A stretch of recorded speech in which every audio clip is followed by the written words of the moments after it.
Hello बच्चों, let's see this question. Balance the following important equations. NaHCO3 plus H2SO4 giving Na2SO4 plus H2O plus CO2. चलिए इस question को solve करते हैं बच्चों। और सबसे पहले तो ये देखते हैं कि इस क्वेश्चन को सॉल्व करने के लिए हमारे पास कौन से की कॉन्सेप्ट की जानकारी होनी चाहिए। तो ये है बच्चों हमारे पास बैलेंस्ड केमिकल इक्वेशन का सवाल है ना। देखिए बैलेंस्ड केमिकल इक्वेशन में क्या है बच्चों कि दोनों साइड यानी रिएक्टेंट साइड पे और प्रोडक्ट साइड पे आपके पास जितने भी एलिमेंट्स हैं उनके नंबर ऑफ एटम्स होने चाहिए हमारे पास बराबर। अगर ऐसा होता है तो हम बोलते हैं कि हमारे पास जो इक्वेशन है वो बैलेंस्ड केमिकल इक्वेशन है। अब हमारे पास जो इक्वेशन है उसे लिख लेते हैं। देखिए NaHCO3 plus H2SO4 will be giving you Na2SO4 plus हमें यहाँ पे मिलेगा H2O और साथ ही साथ हमें मिल रहा है CO2। अब देखिए सबसे पहले तो रिएक्टेंट साइड पे अगर आप देखें बच्चों तो आपके पास सोडियम एक एटम दिख रहा है और प्रोडक्ट साइड पे हमें सोडियम दो दिख रहा है। तो पहले इसी को बैलेंस कर लेते हैं। इसको मल्टीप्लाई कर दिया हमने 2 से, तो जैसे ही 2 से हमने मल्टीप्लाई किया इसको हमारा सोडियम बैलेंस हो गया। अब हमारे पास हाइड्रोजन कितना दिख रहा है यहाँ पर।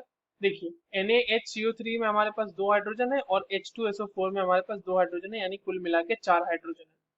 प्रोडक्ट साइड पे हमारे पास कितने हाइड्रोजन है, दो दिख रहे हैं सिर्फ। हमें इसमें इसको क्या करना पड़ेगा, बैलेंस करना पड़ेगा। तो क्यों ना हम H2O को 2 से मल्टीप्लाई कर देंगे तो हमारे पास जो है वो 4 हाइड्रोजन मिल जाएंगे।